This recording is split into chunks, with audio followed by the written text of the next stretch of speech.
Hello, Northlanders. It's Dan Williamson. This past week, the Superior Telegram released its 12th episode of Archive Dive. Yes, it's been a year. If you haven't checked out Archive Dive yet, I highly encourage you to do so.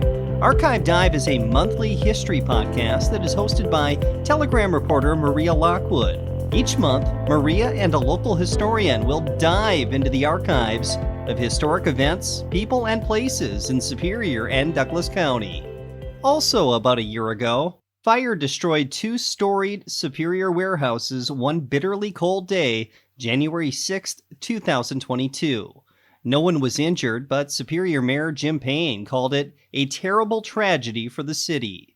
In this month's episode, Maria is once again joined by local historian and retired librarian Teddie Meronek as they discuss the history of the Osborne Warehouse and the Twohy Mercantile Building, also known as the Bayside Warehouse.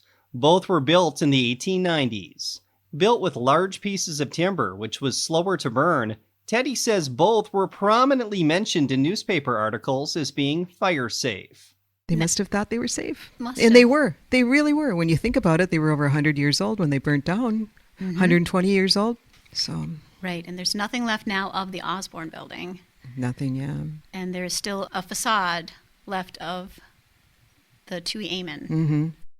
Also in the episode, Maria and Teddie will discuss the businesses that occupied the buildings, the financial panic in the United States in the 1890s, the connection President Franklin D. Roosevelt's family had to Superior, and could Superior have been the Chicago of the North, and much more.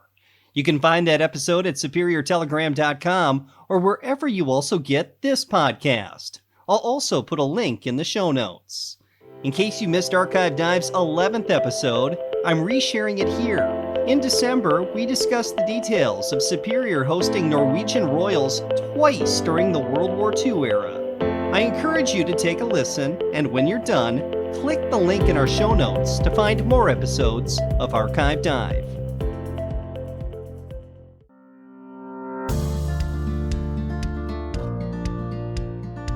Hello, and welcome to Archive Dive. I'm Maria Lockwood, a reporter with the Superior Telegram. Each month, we dip into files on historic events, people, and places in Superior and Douglas County with local historians. Did you know that Superior hosted royals during the World War II era? The Crown Prince and Princess of Norway visited Superior not once, but twice during that time. Newspapers of the day were filled with information about the royal visitors and their activities. The Crown Prince even took in a Superior Blues baseball game at their newly built stadium. Helping us dive into the story today is local historian Teddie Meronek. Hi, Teddie. Hi, Maria. Thanks for joining us. Thank you. So, there were two visits by the Crown Prince and Princess. There were two visits. And I just stumbled across this story one day looking through old newspapers. And, of course, was immediately, entranced by it, Royals and Superior. How does this happen? I think I got more interested in it when I had my DNA done and I found out I was 4% Norwegian. So I don't know how that happened. I think it may have involved the Vikings in Ireland. But but I thought, wow, in Superior, why would they ever come to Superior? And then I was even more surprised when I found out that they were here twice. So what did bring them to Superior? Well, one of the factors was because of the large Scandinavian population in the Twin Ports. But they were also here in 1939. That was their first visit. And they were doing a goodwill tour across the United States. Oh. And I think it was a tour that was planned because they, living in Europe, knew what was coming. Oh. They knew what Germany had planned. And you know, you have to make friends wherever you can when you know who's lurking on your doorstep. But the other reason they came here, well, in Superior anyway, is that Superior was celebrating its Golden Jubilee. It was the 50th year since the city had been incorporated as a city. Okay. So they were throwing a huge birthday party for Superior, and they decided to, the Norwegians are here on a goodwill tour. Why not to make a stop in Superior and help us celebrate? But that wasn't the real reason they were here. It wasn't? A party wasn't enough for them, huh? Well, they were on a goodwill tour, but if you look through the telegram at that time when they were here in June, you did not find a mention of the other reason that they were in the Twin Ports, which was that they were here to dedicate Anger Tower. In Duluth. In Duluth, not in Superior, in Duluth. And I only stumbled across that because I remembered that there had been someone from the Norwegian royal family here not that many years ago when they rededicated the tower. And this, in fact, was Olaf and Martha, the crown prince and princess's son, who was king of Norway at that time, King Harald. He came here for the rededication when the city of Duluth put about $400,000 into shoring up the tower and, improving it. So then I thought, and then within that article, they mentioned that Harold's parents had dedicated it back in 1939. And I thought, I never read anything about that in the Superior paper. But I wondered during their tour here, the 3 days or so that they were here, they kept going between Duluth and Superior. They stayed in Duluth, and I thought, well, why didn't they stay in Superior if they were here helping us celebrate our anniversary? And they would go back and forth. Okay. So they came for the anniversary. Was this a big deal? It was a huge deal. I couldn't believe what kind of show that the city put on. I mean, they had a 3-mile parade. 3 miles? 3 miles of parade, floats and whatever planned. They had a pageant. What kind of pageant? A pageant, and this would also be at the baseball stadium. It was a pageant of the history of Superior from the times of the missionaries and explorers to the current time in 1930. It was going to tell the whole history of Superior. I read one story that said there were 700 participants in the cast, and then another that said 500. It's still a lot. You've worked with actors. It's hard to corral 10 actors, but if you've got 500, and a lot of them were kids from the schools, choirs. But my favorite thing is that they had a lumberjack segment in this pageant, and they had this group from the Hayward area that came to Superior, and they played traditional lumberjack instruments of the time, and they called it music from the bunkhouse.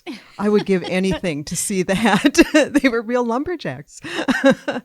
And they did this as I said, at the baseball field.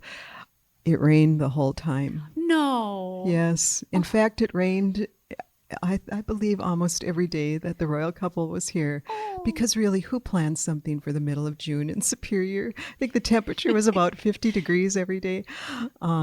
Yeah, so the pageant was a huge thing. But I think the royal couple was the big They were a draw. bigger draw than They the were a pageant huge itself? draw, and they came over from Duluth on the train. I believe at that time, they had a private car, and they would come to Superior on the train, and then they would go about what they were going to do while they were here. They visited like the historical museum, the Douglas County Historical Society's museum, which was on in the old Roth house, not TJ's house, but his brother AA. His widow had donated it to the Historical Society to use as a museum. So they visited there, and they had a great time there because they had a lot of Norwegian exhibits. Oh. And then they went to the university and had a program there, and that's when the prince was made a chief. And the Lakota Band of Ojibwe Indians. Really? They installed him as an honorary chief, and he was given the name, I believe, Chief Blue Sky. Huh. I didn't know So that. there's pictures in the telegram of that. But, they were going to also be like the masters of ceremony or whatever you would call it. Or they were going to review the parade when it happened, but it rained, so it got postponed, and they never did attend the parade. But it did take place. It did take place the next day, but they didn't. The royal couple wasn't there to see it, and they did come to Superior to be feted at a banquet at Concordia. Concordia has thrown some of the biggest parties ever in Superior. You know, we talked earlier about the Dick Bong and Marge Bong wedding there. And so they put on a banquet for the Crown Prince and Princess. How much food are we talking? 600 people. They had 600 people there. And they made ham and mashed potatoes and green beans and cottage cheese and peach salad. And for dessert, they had ice cream and Norwegian cookies. Norwegian cookies? Norwegian cookies and coffee, of course. Scandinavian, you have to have coffee. But, and the prince gave a speech. And then the next day they came back to Superior and they went to services at the church. And they presented the church, I believe, at that time with a Bible. But I think it's interesting. When I started researching this story, I didn't really know a lot. I have to admit, a lot about Norwegian history. Even though I'm 4% Norwegian, I didn't really know a lot. And I was surprised to find out that until 1905, Sweden and Norway were connected. They were ruled, both countries were ruled by the King of Sweden, and had been for about 100 years. And then Norway got a little restless and decided they were going to split the two countries. It turned out, you know, it was okay with Sweden, but they needed a king. They did not have a Norwegian king at that time. And in fact, the first king that was installed as king of Norway was actually a Danish prince named Carl. Yes, he was a Danish prince named Carl who happened to be married to the daughter of an English king. So Danish and English, but Right. not a drop of Norwegian. So he was Prince Carl, and he was the second son of the King of Denmark, and he never thought he was going to be king of anything. And he didn't want to be, really and truly. He was in the Danish Navy, and he was happy there. But he was finally talked into taking it, and he wasn't really sure if this was the right way for Norway to go. So he called for an election to see how many people approved of him becoming the monarch of Norway, and it was an 88% approval rating that they wanted him. I think it was a very good choice for what was down the road for Norway. When was this? I think he came to the throne in 1905. Okay, so how many generations down were the crown prince and princess who came here? Prince Olaf was his son. Okay. So, I guess he was a very just matter of fact man, you know, Carl very or down to earth. And his name, when he changed his name when he went to Norway, he was called Prince Haakon. Prince Haakon. Oh, And he, as in the Birkebeiner Prince Haakon? it must be, I don't know. And in fact, his subjects referred to him as Mr. King. You know, they weren't big on, you know, we think of the English royal family. They weren't really big on that sort of. Didn't have to sire him or. Yeah, you know, and all the fanfare that went with it. They were very ordinary people. And so then his son Olaf, you know, was the crown prince, but the king didn't speak Norwegian until he was 33 years old. He didn't know it, but they accepted him. And I'm sure it's because all of these families were intermarried. And in fact, Olaf, he married Princess Martha of Sweden. So she was a Swedish princess. Okay. But And those were the two. They came here. they came in here. 1939, and that was the Jubilee. That was the Jubilee. But then they came back. Was that the year they went to the Blues game, or was that the next Yes, time? that was, yes. Prince Olaf went to the Blues game. He had been in Duluth earlier. I think that was the day of the dedication of Anger Tower. But the game started at 9 o'clock. p.m. And he came here, and they sang Norwegian, a national anthem in Norwegian, and our national anthem. And they gave him a baseball that was signed by Maury Arnovich. I don't know. You know, Maury didn't play for the Blues. He was a professional baseball player, but probably the best known of Superior's baseball players. And so the prince was there at the stadium. But if you look through the newspapers at that time, you know what's going on in Europe. You know that people are expecting war. You know it. Even in the United States, even though we were an isolationist country, really and truly, we did not want to go to war again. you could see that the government was building up our armed services. There were ships being made and planes being built and all of that. And you kind of knew what was, and I'm sure Olaf and Martha, his wife, knew what they were going to be facing when they finally went back to Europe. At the same time they were here, the King and Queen of England were touring the country too. But they didn't come to Superior. They didn't come to Superior. Or Duluth. Or Duluth, no. And so people in Europe were telling us what was going to happen. And I don't know if we wanted to hear it or not, or did we want to help? So they go back. They go back to Norway. And in April of 1940, there was they didn't have a German embassy in Norway. They had a legation. But this legation invited all the government officials to the place where they were, a building they were in Norway. And they showed them a film that was called Baptism of Fire. They invited all these people and they told them they had to wear white tie and tails. You know, it was a party. So they showed them this film called Baptism of Fire, which was what Germany had done to Poland when they occupied Poland in September of 1939. Oh, no. And the war started. And they basically told the Norwegians, if you don't, comply with us, this is what's going to happen to you. We're going to bomb your cities, destroy your buildings, kill people. 4 days later, the Germans were on their way.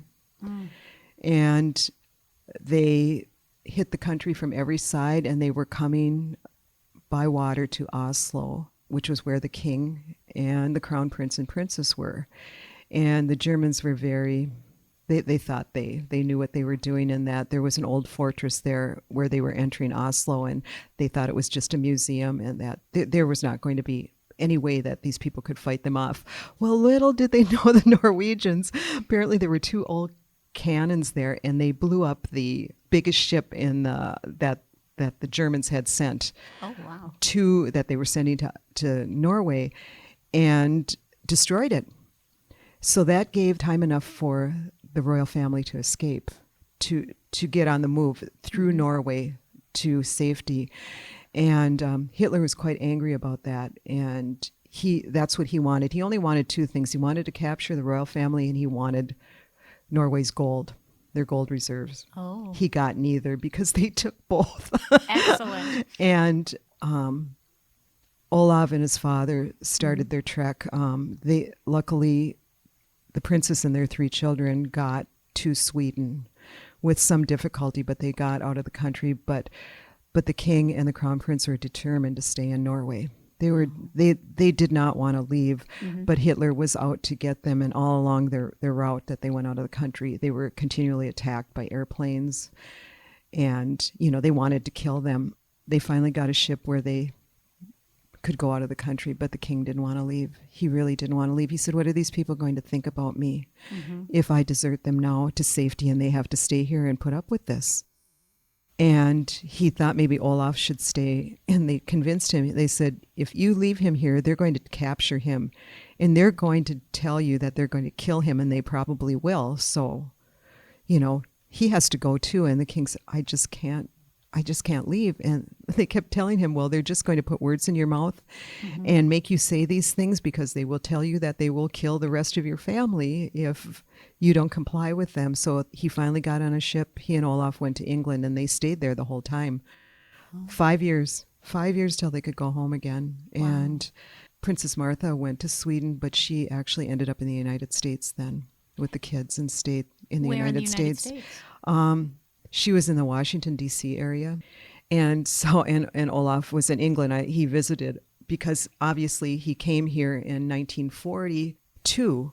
Was it just him or the whole family? He and Martha both came here. In 1940. And his dad was still in England, and the kids were, probably with the nannies in D.C. And they were on a trip that was organized to sort of get the support of the Allies, because we had entered the war by then. In December of 41, we had entered World War II. And so they came back to Superior. They like Superior, I guess. Wonderful. We made an impact. We did, and they were in Duluth too. And they came over here, and they had another meal at Concordia. accordion. Did they get as many people this time? Well, there was a slight problem. Apparently this time when they came over, the interstate bridge had to let several ships through. Oh. So their arrival was delayed by quite a bit, and they were sort of on more of a schedule this time. Oh. And they didn't spend a lot of time here, although there was a dinner planned. But Prince Olaf and Princess Martha wanted to make it perfectly clear that they didn't want a lot of celebration, or, it had to be a simple visit because of what was going on in the world. Did they do any speaking engagements or anything like that? The prince spoke, and he spoke about what had happened and that we all needed to stick together. And you have to feel so sorry for them. I can't imagine if someone kicks you out of your country and it's 5 years till you can go home again and you leave everything. Mm-hmm. So, but it wasn't the big, it wasn't the big deal that it was in 1939. Right. But it was still an important visit. And the people in Superior asked them to come back again. Did they? They said they would be back, but they weren't again. But, their son came back to Duluth. Not that long ago. Yeah, I think it was 2011 when he came back. Okay. So they did come back, sort of. Sort of, yes. The family came back. But the one thing I read about Anger Tower, which I found most touching, was that there was a plaque on there that, because it was actually built in memory of Bert Anger, who had been in the furniture business in Duluth. Okay. And when he died, he left, I think, 2/3 of his estate to the city of Duluth. Wow. So that's where Anger Park, Anger Golf Course, and Anger Tower get their names from, is Bert Anger. Oh. And when they built it, there was a plaque on it that said, Bert Anger, native of Norway, citizen of Duluth. And I thought, that says it all, doesn't it? It's just the perfect memory of him. Yeah, but you'd never know from Superior that there was an Anger Tower. Or that in this case, there were two cities vying for royal attention. Right, and they had to were. go back and forth. And I'm going to go over to the Duluth Library and read those newspapers and see what their view is, because I think I saw a headline for one of the papers and it said something, royal couple comes to the Twin Ports. Well, that's Duluth Superior. So at least the Duluth Tribune was mentioning Superior in some sort of way. I'd like to see what the news reporting, but I do have to say the Telegram had a lot on its plate, because not only did they have the royal visit, but they had this whole Jubilee celebration. And I was telling you earlier how they put out a special edition of the Telegram that was full of Superior history and photos. Just it was wonderful. And in fact, the cover art was done by Dan Fitzpatrick, who was a Pulitzer Prize winning cartoonist from Superior. I've never heard of You've him. never heard of Dan No. Fitzpatrick? Yes, he did a syndicated column or a syndicated cartoon that was run in all kinds of papers across the United States. He worked for the St. Louis Post-Dispatch. What was it called? I can't remember. It was just it would be like a political cartoon. Okay. And the Telegram started running them about in the 1930s, 1939 or so, around the time that the royal couple was here. But he did the art for the cover of the special edition, and I think he did that too for our centennial in 1954. I think they got him to do that then too. But you could buy it for 5 cents, and they would ship it anywhere in the United States for 10 cents postage. And then if you wanted to go overseas, it was only 20 cents. So I would like to know, I wish those records were around, like how many of those did they send out? How many did people buy and send to their relatives back in Norway, maybe? Maybe. Yeah. And other places where Right. they had immigrated from. Yeah. So there's a lot going on. So that's why I think that maybe the Telegram didn't have time to mention the Anger Tower thing, but I may have missed it. One sentence. I may have missed it. Although I did read most of the articles pretty thoroughly. I also found out that down at the Vasa Temple, which is now home to the Douglas County Historical Society, they were showing a movie during this time that had been produced in the Soviet Union. I think it was something like When War Comes. Just what the Royals wanted to see. Huh? And they had admission prices for both adults and children. I thought, yeah, that's probably something you want to take your kids to see. But they did show cartoons with it too, so I don't know. Cartoons and a war film. It's just best of both worlds. There were a lot of Norwegian organizations in Superior too. Okay. And in fact, that year they were celebrating the 125th anniversary of the Norwegian Constitution. So like the Sons of Norway and the Daughters of Norway had parties for this and speakers. And Did they time them to take place while the Crown Prince and Princess I think were they there? were here a little bit before. I think they did those celebrations a little bit before, but they were certainly involved in that dinner that they did for the royal couple.